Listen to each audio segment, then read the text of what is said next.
নমস্কার বন্ধুরা। এখন পৃথিবী জানে অপারেশন সিন্দুর চালু আছে। হ্যাঁ, ভারত থেকে কেটে বের করে দেওয়া উত্তর পশ্চিম দিকের একটা অংশ, একটা কৃত্রিম অংশ, যাকে তারা অর্থাৎ এখনকার বাসিন্দারা নাম দিয়েছে পাকিস্তান। সেই শব্দটাও হয়তো বাইরে থেকে আমদানি করা, সেই দেশের লোকগুলোর মতো। সেই এলাকার সঙ্গে একটা অশুভ ঘটনা ঘটেছে এবং তা ঘটনার পরম্পরা, যা এখন এক অশান্ত অস্বস্তিকর পরিস্থিতি। এই যে যুদ্ধ, আতঙ্কবাদ, সব মিলিয়ে যে মানবিকতার বিরুদ্ধে যা কিছু হচ্ছে, তার শুরু হলো ভারতের সেই উত্তর পশ্চিম অংশ, যা দেশেরই একটা অংশ ছিল একসময়। সেখান থেকে এই অস্বাভাবিক পরিস্থিতির নাম অপারেশন সিন্দুর। নামটা বন্ধুরা কি মনে হয় ভারত দিয়েছে? ভারত সরকার দিয়েছে? মোদিজি দিয়েছেন? না, এ তো শুধু প্রতিক্রিয়া, রিয়াকশন। বিজ্ঞানের নিয়ম অনুযায়ী বিপরীত এবং সমান প্রতিক্রিয়া। আপনি বলবেন কি করে বলা হচ্ছে গুলির বদলে গোলা? যদি সময়ের মধ্যে বেঁধে দেন 1 মিনিট, 5 মিনিট, তাহলে মনে হবে তাই। কিন্তু ব্যাপারটা তো 1 মিনিট, 5 মিনিট, 1 ঘন্টা, একদিন, এক সপ্তাহ না, 1 মাসও না, বা 1 বছরও না, 1400 বছর। বন্ধুরা, 1400 বছর ধরে ক্রমাগত এই চলেছে। আমি আগেই বলেছি, এটা অস্বাস্থ্যকর, অমানবিক, অপ্রাকৃতিকও। তাহলে এর উপায় কি? একে শেষ করার উপায় কি? হয় যাদের মস্তিষ্কে এই কুবুদ্ধি সবসময় ঘোরাফেরা করে, বা যারা পেছন থেকে এই কুবুদ্ধি এই ওয়ালা মস্তিষ্ককে চালায়, মদত দেয়, তাদের এগুলোকে পরিষ্কার করা, অথবা তাদেরকেই, বুঝে নিন বন্ধুরা, এই কুমস্তিষ্ককে, এই মানুষগুলোকে কিন্তু এরা কিন্তু এই কথাই ভাবে। এদের স্বাভাবিক চিন্তাই হচ্ছে, এদের যে নির্দেশ দেওয়া হয়েছিল 1400 বছর আগে আরব দেশ থেকে, তা পৃথিবীর সবাইকে মানতে হবে। যে না মানবে তাকে এই পৃথিবী থেকে বিদায় নিতে হবে। যা হয়েছে পেহেলগাঁওয়ে 22 এপ্রিল 2025-এ। 1400 বছর আগের নির্দেশ এতই পাক্কা যে মাথায় ঘিলুতে তা বসিয়ে দেওয়া হয়েছে, এবং দেখুন সেই ঘিলুতে ওই নির্দেশ ঢোকানো হয়েছে। এমন ব্যবস্থা আছে, তা প্রত্যহ মনে করিয়ে দেওয়া হয়। এই প্রক্রিয়া সতত। যেমনি আমাদের খিদে পায় খাই, ঘুম পায় ঘুমোই, এদের সমাজের এমন ব্যবস্থা যে এদের 1400 বছর আগের পাওয়া নির্দেশও মেনে যেতে হবে। আপনি সনাতনী হলে যদি এসব মেনে এদের দলে ভিড়ে যান এবং এদের সংখ্যা বাড়ান, তো আপনার প্রিয় এই পৃথিবী, ভগবানের তৈরি এই পৃথিবীকে নরক বানানোর কাজে সহায়তা করুন। আর না হলে নিজের জায়গাটা পৃথিবী থেকে খালি করুন।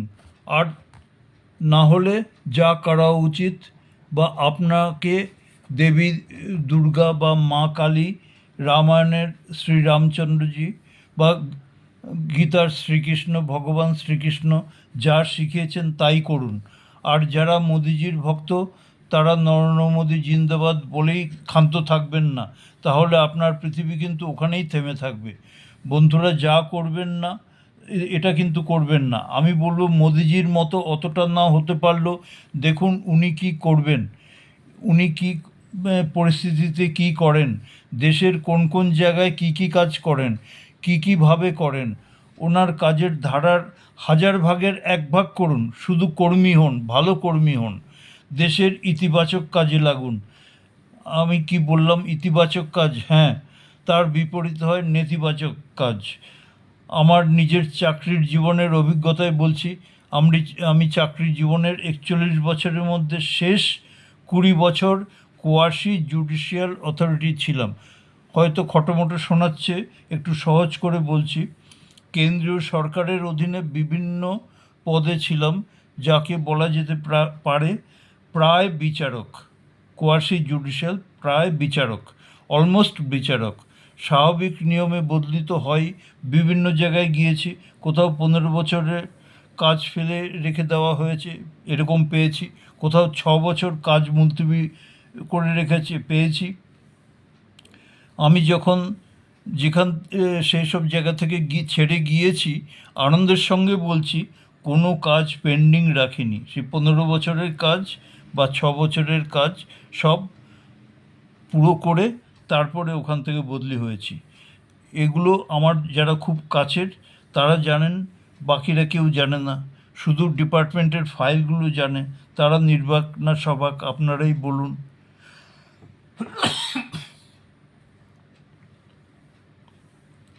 কিন্তু আরেক উদাহরণ দিই, পশ্চিমবঙ্গের রাজ্য সরকারি কর্মচারীদের ডিএর কেস একদম নিচের আদালতে বলে দিল, ডিএ বা ডিয়ারনেস অ্যালাউন্স বা দুর্মূল্য ভাতা এটা রাজ্য সরকারের দয়ার উপরে নির্ভর করে। আমি জানতাম আপনি দয়া করে কোনো ভিখারিকে ভিক্ষা দিতে পারেন। কোনো বিচারকের মাথায় এই বিচার আসলো, এটা দয়া ভিক্ষা? বিচারকের এই শিক্ষা, এই ট্রেনিং এরপর যখন সুপ্রিম কোর্টে গেল, তখন মাঝে কয়েক বছর কেটে গিয়েছে, হয়তো বহু বহু কর্মচারী এর মধ্যে রিটায়ারও হয়ে গিয়েছেন। ইতিমধ্যে হয়তো বহু মানুষ পৃথিবী থেকেও চলে গিয়েছেন। এই অবস্থায় সুপ্রিম কোর্টের প্রধান বিচারপতি 15 বার স্টে দিয়েছেন, স্টে। এখন একজন চিফ জাস্টিস এসেছেন, তিনি সঙ্গে সঙ্গে এইসব পাপগুলি পরিষ্কার করতে শুরু করেছেন। আর হ্যাঁ, যিনি 15 বার তার কর্তব্য না করে কাজে ব্রেক মেরেছেন, আরে বাসের ড্রাইভার ব্রেক অকারণে মারতে পারে? আপনি বলুন তো দেখি, আপনি যাচ্ছেন গাড়িতে করে ফাঁকা রাস্তা আর অনবরত ব্রেক মেরে যাচ্ছে। হ্যাঁ, উনি 15 বার ব্রেক মেরেছেন। আচ্ছা, তার বাবাও চিফ জাস্টিস ছিলেন। বা বা বা আর কত বছর? 8 বছর চিফ জাস্টিস ছিলেন। আর এই মানে ছেলে চিফ জাস্টিস, তিনি নাকি পৃথিবীর শ্রেষ্ঠ ইউনিভার্সিটি, যেটা পৃথিবীর সবচেয়ে বড়লোক দেশে আছে, সেখান থেকে পাশ করে এসেছেন। কি শেখায় ওই সব জায়গায়? এসবই শেখায়, ব্রেক মারতে। আমাদের প্রধানমন্ত্রী বলেছিলেন, আমরা হাওয়ার্ড থেকে না, হাওয়ার্ড বিশ্ববিদ্যালয় থেকে না, হার্ডওয়ার্কে বিশ্বাস করি। মোদিজি ব্রেক মারেন না কাজে। যে ট্রেনিং ব্রিটিশ, যে ট্রেন ব্রিটিশ বা যা চেষ্টা করে পারেনি, সেই ট্রেন লাইন শ্রীনগর পর্যন্ত কাটরা থেকে চালু করলেন না, ওনার বাবা প্রধানমন্ত্রী ছিলেন না। ওনার কাজের ট্রেনিং ওনার মগজে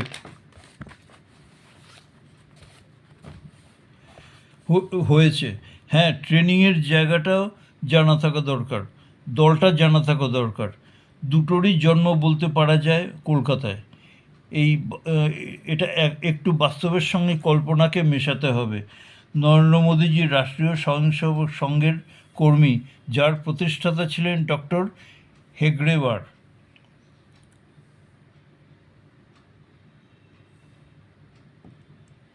যিনি ডাক্তারি পড়েছিলেন এই কলকাতায়। কোন কলকাতায়? যেখানে তখন অনুশীলন সমিতি কত বিপ্লবীকে জন্ম দিয়েছে সেই সময়। যদিও ডক্টর হেগড়েওয়ার নাগপুরের এবং মহারাষ্ট্রিয়ান, এবং আরএসএসের জন্ম ওইখানেই, কিন্তু কোনো মতবাদের জন্ম তো মাটিতে গাছপালার মতো হয় না, তা হয় মস্তিষ্কে। এবং তখনকার কলকাতার ওই সময়ের ওই রাজনৈতিক আবহাওয়ায় ওনার মস্তিষ্কে আরএসএসের ভাবনা এসেছিল। হ্যাঁ, ওই ঋষি অরবিন্দ, তিনি তো ছিলেনই আগে। ভাবনা এই কলকাতার পবিত্র মাটিতে হয়েছিল, যেই কলকাতায় স্বামী বিবেকানন্দ শুধু জন্মাননি, তার অভিজ্ঞতার ভিত্তিতে যে বাণী এসেছিল, তুমি গর্ব করে বলো তুমি হিন্দু, এও সেই কলকাতার পবিত্র ভূমি। এরপর ভারতের অন্যতম শ্রেষ্ঠ সন্তান সুভাষচন্দ্র বোস, যিনি মানুষের মধ্যে স্বাধীনতার চেতনা জাগিয়েছিলেন, তার কর্মভূমি এই কলকাতা। এরপর যার কর্মের ও চিন্তার ফল কাশ্মীরের যে অংশ আজ ভারতের, তা ওনারই আত্মত্যাগের ফল। কে? ওনার দৃঢ়চেতা নেতৃত্বের কারণে পশ্চিমবঙ্গ ভারতের অংশ হিসেবে পেয়েছি এক অত্যন্ত দৃঢ়চেতা সন্তান, ডক্টর শ্যামাপ্রসাদ মুখার্জি। তার জন্মভূমি কর্মভূমি এই কলকাতায়। কাজেই এই কথাটা ভুল না যে বাংলা আজ যা ভাবে ভারত কাল তা ভাববে। দুর্ভাগ্য যে শ্যামাপ্রসাদকে কাশ্মীরে কী কায়দায় সরিয়ে দেওয়া হলো পৃথিবী থেকে। তা তখনকার সবচেয়ে ক্ষমতাশালী ব্যক্তিরা দিল্লির এবং কাশ্মীরে তারা দায়ী। কাশ্মীরে তাদেরই বংশধর এখনও ওইখানে ক্ষমতায় বসে। আর পশ্চিমবাংলায় যে নরক যন্ত্রণা 75-76 বছর ধরে ভোগ করছে, তার পেছনেও কারণ ওই দুই মহাপুরুষের এবং রাজনীতিক সুভাষচন্দ্র আর শ্যামাপ্রসাদের অকালে চলে যাওয়া। নেতাজির অকাল অন্তর্ধান ভারতের এবং বিশেষ করে বাংলার যে ক্ষতি করেছে তা কল্পনার অতীত। কারণ কোনো জায়গা শূন্য থাকে না। শুদ্ধ হাওয়াকে যদি কোনো কারণে সরে যেতে হয়, তার জায়গায় দুর্গন্ধযুক্ত বা বিষাক্ত বায়ুই আসবে, সে তো আমরা সবাই জানি। এর রাজনীতির ক্ষেত্রে রাজনৈতিক ব্যক্তিত্ব তাই যদি সময়ের আগেই সেই সব অসাধারণ সৎ সাহসী দূরদৃষ্টি সম্পন্ন পরিজ্ঞান সম্পন্ন সরে যায় বা সরিয়ে দেওয়া হয়, তো তার জায়গায় অকর্মণ্য ভ্রষ্ট লোভী, সে পদলোভী থেকে সব কিছুই হতে পারে, তারা জায়গা দখল করবে। ভাববে আমরা যতদিন আছি খুব ভালো করে ভোগ করে তারপরে দেশ সমাজ রাজ্য জাহান্নামে যাক, লুটে যাক, যেমন লুটেছিল বিদেশিরা হাজার বছর ধরে আমাদের এই পবিত্র ভূমি। এবং আমাদের দেশের পশ্চিম আর পূর্ব দিকের দুটো অংশ এখনও সেই বিদেশি শত্রুদের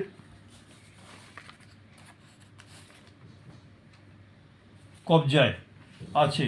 কবজায় যখন আছে বলছি, তখন নিশ্চয়ই এটা বলে দিতে হবে না যে যারা কবজা করেছে তারা অনৈতিকভাবে পরিস্থিতির জন্য কারণে তাদের কবজায় চলে গেছে। আমরা সনাতনীরা আমাদের অতীত, আমাদের আদি সংস্কৃতি, আমাদের সভ্যতাকে ভুলে যাচ্ছি। যেমন ধরুন, এর আগে কখনো বলেছি আমাদের এই পবিত্র ভূমিতে যারা বাইরে থেকে এসেছে তারা শুধু লুটতেই শিখিয়েছে। তারা এই লুটতেই তার পৃথিবীকে পৃথিবীময় ছড়িয়ে পড়েছে। এই প্রমাণটা এত সহজ যে কষ্ট করে ব্যাখ্যা দিতে হয় না। যেমন ধরুন, এই লুটেরা আরব দেশ থেকে ঘোড়ায় চড়ে তলোয়ার হাতে এসেছিল এবং খুব স্বাভাবিকভাবেই সঙ্গে পরিবার নিয়ে আসেনি, কোনো বৃদ্ধ অশক্ত বা শিশুকেও আনেনি এবং অবশ্যই সঙ্গে মহিলাও ছিল না। তাহলে কোথা থেকে এরা ছড়ালো? কোনো স্ত্রীলোক ছাড়াই এরা সংখ্যা বৃদ্ধি পেল? এর কোনো ব্যাখ্যা দেওয়ার প্রয়োজন হয় না, ব্যাস লুটে যাও, এই শিখিয়েছে। বিপরীত দিকে কয়েকটা উদাহরণ দিচ্ছি। রামায়ণের রচয়িতা মহর্ষি বাল্মীকি আগে ছিলেন দস্যু রত্নাকর, পথচারীদের লুটতেন। তারপর আপনারা জানেন তার বাড়ির অন্যান্য সদস্যরা যখন বলল যে তারা লুটের সম্পদের অংশ ভোগ করবে কিন্তু পাপের ভাগ নেবে না, তখন দস্যু রত্নাকরের হোশ আসলো, বিবেক বুদ্ধি জাগলো যে অপকর্মের পাপের ভাগই কেউ হবে না। এটা সনাতনী ধর্মের শিক্ষা। আমি সরকারি বিভাগের কর্মচারীদের অপকর্মের বা ঘুষ যা দেশকে কড়ি করে খাচ্ছে, উন্নতির গতিকে স্লথ করছে বা থামিয়ে দিচ্ছে বা ধ্বংস করছে, হ্যাঁ, এই ব্যাপারে দস্যু রত্নাকরের পরিবারের মতো কেউ প্রশ্ন করে না, বলে না যে এই ঘুষের পয়সা বাড়িতে এনো না। সবাই এই বাড়তি আমদানিতে এনজয় করে।